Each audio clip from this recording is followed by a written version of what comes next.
자, 두 번째로 왔는데요. 제가 이거는 그냥 하전 입자가 물질과 어떻게 상호작용을 하는가 대해서 예시를 들기 위해서 미리 얘기를 해준 거고요. 실제는 여기서부터입니다. 하전 입자의 대표적인 애는 여러분이 알고 있는 거는 누구예요? 전자정도가 있겠죠. 전자정도가 있어요. 그리고 뭐 기타 등등 많아요. 많은데 얘네가 물질작용하는 방법은 크게 두 가지로 나눕니다. 첫 번째, 탄성산란이라 그래요. 탄성산란이 얘기가 나왔다 하면은 무슨 입자를 생각해야 돼요? 하전 입자를 생각해야 됩니다. 어떤 질량이 있는 애들이 산란할 때는 탄성, 비탄성 이란 말이 들어요. 탄성이 나왔는데 탄성 산란에 대해서 설명을 하고 있는데 광자기가 나온다. 그거는 아예 그냥 틀린 말이죠. 그죠? 자, 탄성과 비탄성 산란 머릿속에 넣어두시고 자, 가봅니다. 탄성이라는 거는요. 베타나 그러면 전자네. 그러니까 전자. 둘이 똑같은 녀석인데 고양만 틀려요. X하고 감마처럼. 얘네 둘은요. 단위 질량당 전하량이 크기 때문에 질량은 굉장히 작은데 전하량은 굉장히 좀 있는 편이에요. 이거를 비전하라고 합니다. 이때 B자는 견줄 B자예요. 아니다는 게 아니에요. 이런 B자 있죠? 비례식할 때 B자. 이게 크기 때문에 물질과 상호작용할 때 산란이 많이 일어납니다. 그래서 전자들은요, 몸속에 들어오면, 인체에 들어오면, 투과력은 낮아요. 왜요? 얘네들은, 멀리 가진 못합니다. 하지만, 피부 근처나 표피 근처에 이렇게 영향을 줘요. 넓은 부분에 영향을 줍니다. 이거 다 산란입니다. 방사선 치료할 때도 전자선은요, 깊이는 못 들어가요. 하지만, 표피 근처에서, 펼치 근처에서 이렇게 영향을 많이 줍니다. 이럴 때를 탄성산란한다고 하는 거예요. 그리고 탄성산란은 가벼운 입자가, 경입자가, 중입자의 반대죠. 아까 중하전 입자인데 얘는 경하전 입자예요. 베타나 전자는 원자에게 강한 전자장의 영향으로 방향이 바뀝니다. 자, 몸무게가 약하기 때문에 조금만 누가 끌어도 금방금방 끌려갑니다. 플러스가 조금만 흔들어도 얘는 많이 흔들려요. 그래서 직진하지 않고 굉장히 막 이런 식으로 방향이 막 다 틀어집니다. 이거 다 산란입니다. 방향 바꾸는 게. 부딪혀서 바뀌는 처럼 보이죠? 왜 부딪혀요? 원자 핵 안에 있는 원자 핵 때문에, 플러스 성질 때문에 얘네가 영향을 많이 받아서 직진하지 못하고 많이 흔들리는 겁니다. 그리고 에너지 보존 법칙이 성립합니다. 누가요? 탄성산란은요. 그 다음에 전체 운동 에너지도 보존이 됩니다. 중요한 얘기입니다. 누가 어떻게 해요? 에너지 보존 법칙 성립하고요. 전체 운동 에너지도 보존됩니다. 그래서 우리 전리를 일으킨 다음에 방사선이 지나가면 어떤 방사선이 지나가면 전리를 일으키면은 누가 그 부순물로 전자가 나오죠. 이 전자들의 전하량을 기록을 해서 환산하면은 어떤 광자가 얼만큼 지나갔나 알 수 있어요. 이게 전리조의 원리라 그랬었죠. 전리를 일으켜서 나온 부산물을 가운데다 플러스 줄을 하나 걸어놓고 끌어당겨서 전기적인 에너지를 계산해서 다시 환산시키는 거예요. 그러면은 몇 밀리렌팅이 들어갔네 하면서 에너지도 알 수가 있습니다. 그리고 비탄성산란은요. 자, 두 가지가 있습니다. 얘는 멈출 때까지 가보는 거예요. 뭐하고 뭘로 멈추느냐? 충돌 손실입니다. 입자가 물질 안에 들어가면요. 물질 안에 있는 원자들하고 계속 충돌하는 거예요. 자, 우리 범퍼카도 그렇죠. 빨리 달리고 있는데 계속 꽝꽝 부딪혀 보세요. 이거보다 그게 더 낫겠다. 윤영빈인가요? 그 스켈레톤 잘하시는 분.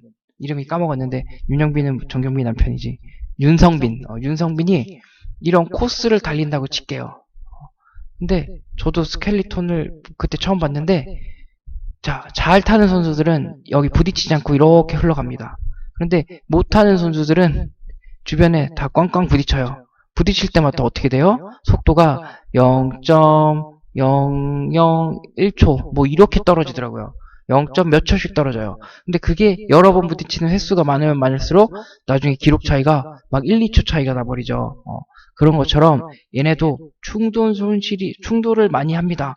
충돌을 하면은 손실이 많아져요. 뭘 손실해요? 얘네가 진행하는 에너지를 손실하는 거예요. 주변에 에너지를 전달하기 때문에. 그거는 뭐하고 뭘로 된다? 여기나 전리도 돼요. 원자 핵 안에 있는 전자들이나 원자 구조물들에게 가면서 에너지를 전달하죠. 그때를 충돌 손실이라고 하고, 복사 손실이라는 건 역시 라디에이션이 복사선이라고 했잖아요. 그죠? 자, 해동 복사선. 자, 가면서 누구랑 충돌하지 않아도, 굳이 충돌하지 않아도 플러스를 근처만 지나가도 얘는 방향이 바뀌어요. 방향이 바뀌면서 누가 나와요? 속도가 준 만큼 x가 나왔죠. 이런 것처럼 제동 복사로 에너지를 잃어버려요. 그럼 얘가 달릴 때 멀리 이렇게 직선으로 갔으면은 이렇게 갔으면 더 갈 수 있었는데 브레이크 밟는 다음에 여기까지밖에 못 갔습니다. 에너지 잃어버린 거예요. 그죠? 그 다음에 우리가 저번에 본 양전자 소멸. 양전자가 가다가 누구랑 충돌했어요? 전자랑 충돌하면 꽝 하면서 누가 나와요? 소멸복사선 나왔었죠.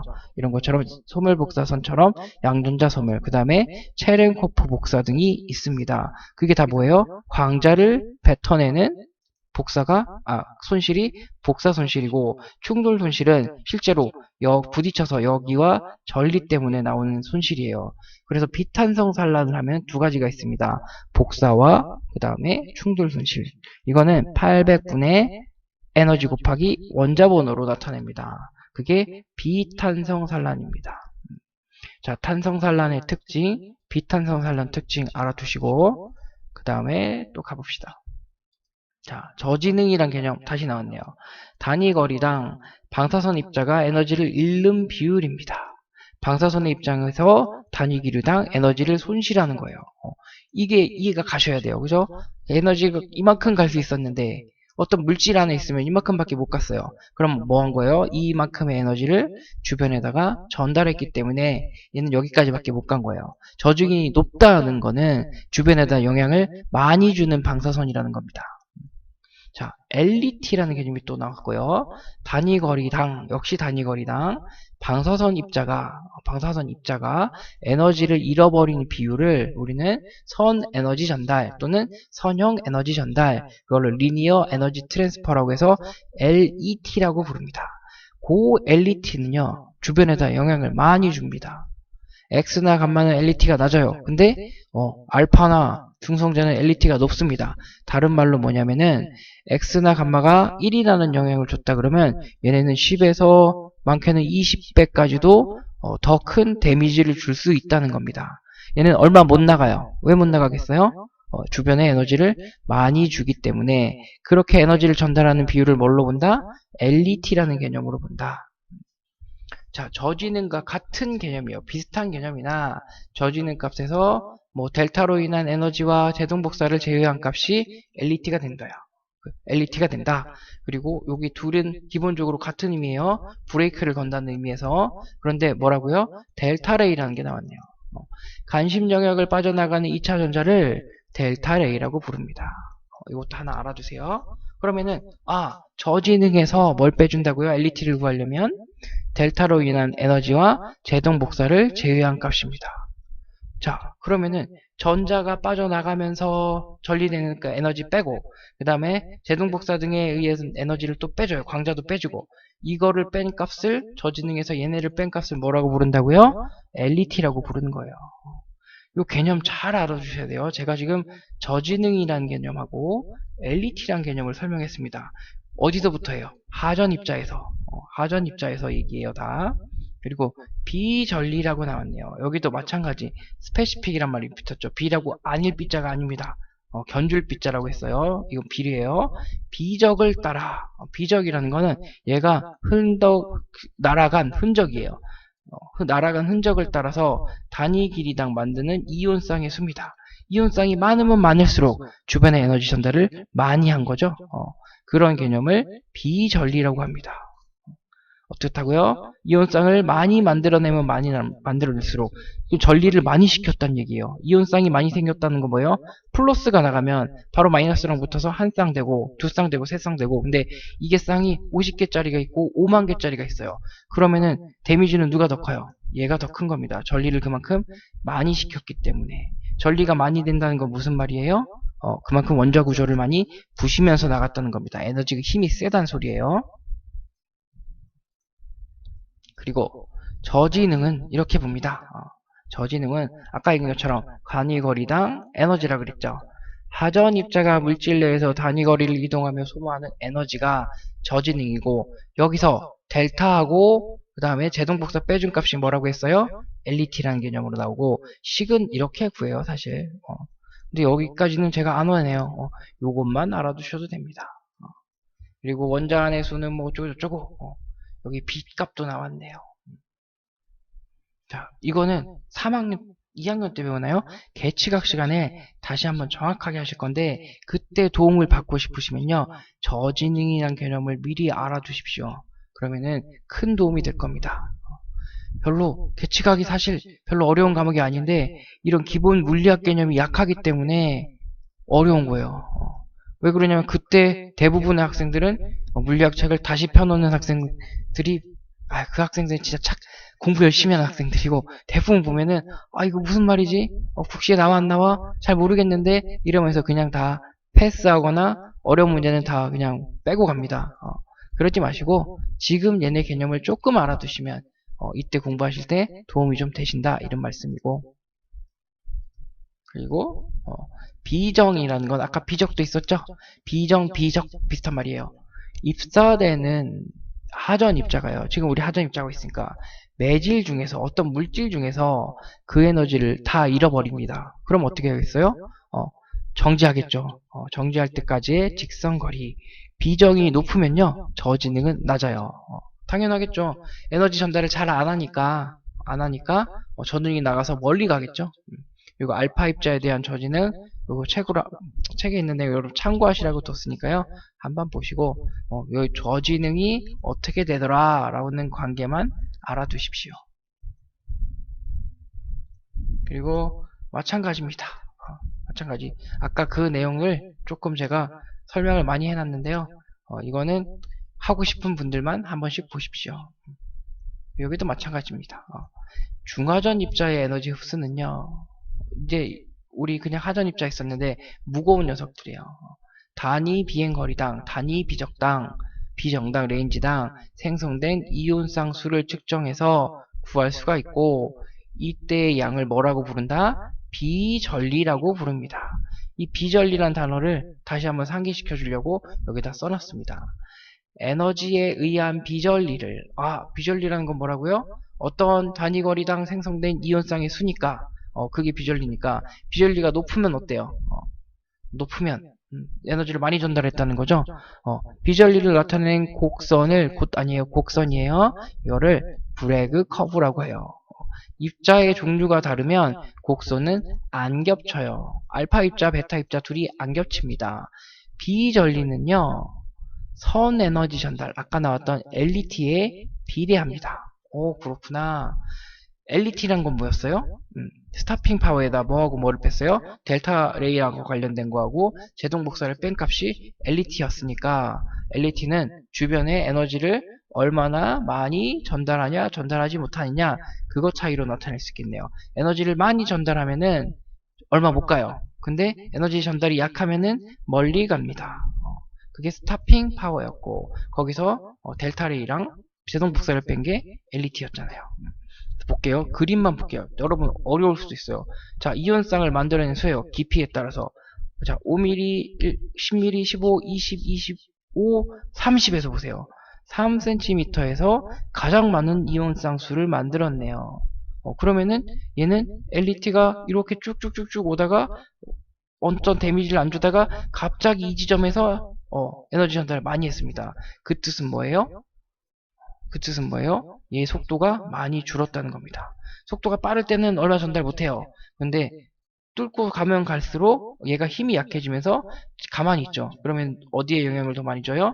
주변에 영향을 많이 주면서 속도가 주는 겁니다. 여기서 속도가 땅이 됐네요. 그죠? 그러면은 우리가 만약에 타겟 부분이 여기였다. 3cm였다. 3cm에다가 가장 많은 에너지를 전달하고 얘는 사라져 버립니다. 이런 거를 뭐라고 한다고요? 브래그 커브라고 한다. 하나 알아두시면 피가 되고 살이 됩니다. 그리고 얘는 서로 다른 녀석들이에요. 얘 다르고 얘 다르죠. 그리고 얘네들 각각 다르죠. 입자의 종류가 다르기 때문에 그렇습니다. 그리고 브래그 곡선 얘기는 뭐 특별히 할 건 없지만 방금 했지만 하전 입자가 물질을 통과할 때 매질의 깊이에 따른 저지능의 변화를 보여주는 게 브래그 곡선입니다. 그리고 에너지 스트래글링이라고 해서 에너지 요동인데 끝에서 에너지가 요동치는 거예요. 이렇게 이 부분 얘기를 해주려고 여기다 넣어주는 거고, 중하전 입자가 주행의 거의 마지막 순간에, 주행의 마지막 순간, 거의 마지막 순간이죠. 에너지를 잡아서 직선 주행이 흔들리면서 뭘 해요? 직선 주행 잘 가다가 이제 설 때쯤 되니까 얘가 달달거리는 거예요.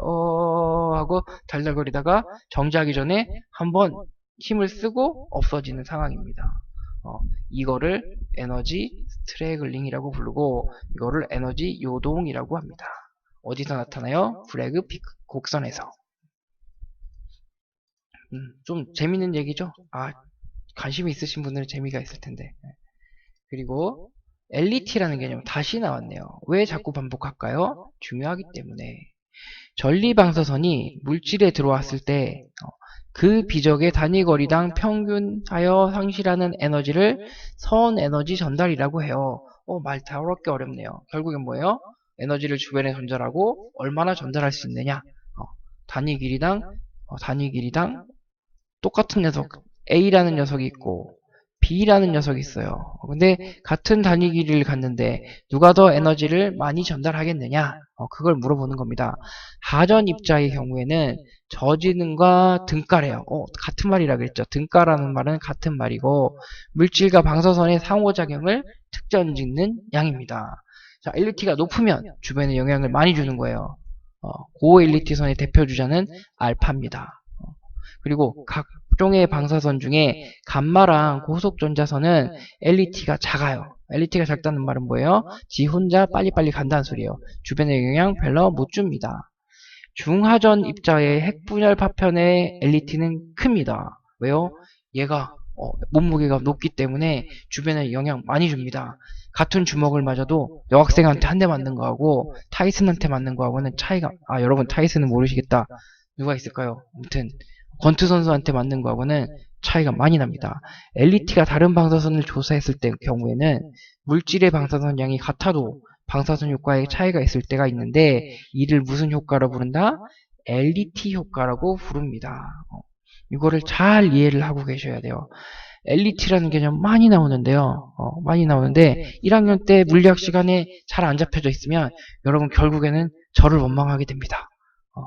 그래서 제가 계속 강조를 합니다. 이 기본 개념들 중에 그것조차 구별을 못하시면 안 돼요. 이게 광자와 물질의 상호작용이냐 아니면 하전 입자와 물질의 상호작용이냐, 그 분류부터 딱딱 해놓으시고 탄성산란, 비탄성산란, 그 다음에 거기에 필요한 저지능이라든지 LET라든지 이런 개념, 비전리라든지 이런 개념들 때문에 책을 못 읽어요. 책을 못 읽는다는 소리가 왜 나오냐면 단어를 모르는 겁니다. 제가 계속 똑같은 잔소리해서 죄송해요. 그런데 중요한 얘기라서 해주는 거예요. 자, 한글을 읽을 수 있어요. 근데 비적이 뭐야? LET가 뭐야? 이런 단어를 모르면 아무리 읽어봐야 이해 안 되겠죠. 그냥 시간 낭비하는 겁니다. 그래서 단어가 어렵다고 하셔서 단어를 어떻게 정의를 해야 되는지 설명도 드렸고 그 다음에 이런 단어들을 정의를 잘해야 된다 하고 계속 강조를 하고 있는 겁니다. 비전리라는 건 또 나왔어요. 전리를 일으키는 방사선이요. 어떻게 해요? 물질을 통과하면 누구를 만들어요? 이온수당 만들겠죠. 전하가 큰 방사선, 즉 고 LET 방사선의 비전리는 큽니다. 왜요? 주변에 에너지를 많이 전달하기 때문에 전리를 그만큼 많이 시킨다는 얘기입니다. 그러면은 알파선으로 한 대 맞는 거, 그 다음에 베타선으로 한 대 맞는 거 누가 더 아파요? 알파가 같은 에너지라도 알파가 더 아픈 거예요. 그거를 나타낼 때 LET라는 개념, 그 다음에 또 부수적으로 비전리라는 개념을 씁니다. 자, 이거는 뭐 책에 나오는 건데 여기도 그냥 평균 규정 얘기를 해주려고 제가 그냥 넣어본 거고 이것도 패스하고, 그리고 여기도 보시고 싶은 분들만 좀 보세요. 왜 그러냐면 이 내용들을요 계치각에서 제가 따왔기 때문에 그래요. 이런 얘기 나오면은 여러분 별로 안 좋아하셔서 제가 오프라인 강의 때는 이걸 살짝 설명을 해줘요. 이거는 어드밴스드 코스입니다. 어드밴스드 코스를 해주느라고 살짝 설명을 해주는데 한 50명 계시면 40명 계시면 한 3분, 4분 정도는 관심을 가지고 알아들으려고 하시는 분들이 계시는데 그 이하는 잘 관심이 없으시더라고요. 그래서 살짝 설명을 하고 넘어갑니다. 그리고 이제 또 왔어요. 아까 똑같죠? 반복입니다. 또 하전 입자와 물질과의 상호작용입니다. 누구라고요? 하전 입자입니다. 아까 했었어요. 탄성산란, 베타나 전자선은 똑같은 얘기 또 나와요. 단위 질량당 전하량이 크대요. 비전하가 크다. 아까 비전하는 뭐였어요? 비전리는 알죠, 그쵸? 근데 전하량이 크기 때문에 여기서는 비전하라고 했습니다. 물질과 작용할 때 산란이 많이 일어나요. 왜요? 전자는 물무게는 작지만 마이너스 성질을 많이 갖고 있다는 뜻입니다. 비전하가 크다는 게요. 그러면은 플러스가 부르면 흔들린다 그랬어요. 흔들려서 막 방향을 바꿉니다. 이렇게 이런 게 탄성산란입니다. 탄성산란은요, 가벼운 입자가 원자에게 강한 전자장의 영향으로 바뀌는 현상. 아까 쿨롱장 얘기가 나왔었죠? 플러스가 가진 전장에 끌려다니는 거예요. 에너지 보존 법칙 성립한다고 했고요. 전체 운동 에너지도 보존된다고 했습니다. 탄성산란은 몇 가지가 있어요.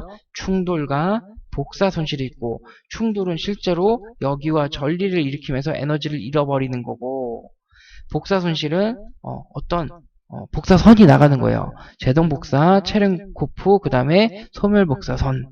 이 세 가지 정도가 복사 손실에 해당한다. 어떤 탄성이 있어요? 하전입자는 탄성산란이 있고, 그 다음에 비탄성산란이 있더라. 비탄성산란은 충돌과 복사 손실이 있는데, 여기서 손실이라는 건 주변에 에너지를 전달하면서 본인은 정지하는 거예요. 없어지거나 정지하는 거예요.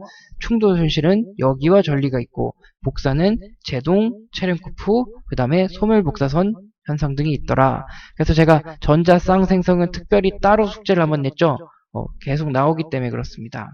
요거 이해되셔야 돼요. 왜 양전자가 뭐야? 이러시면 안 됩니다.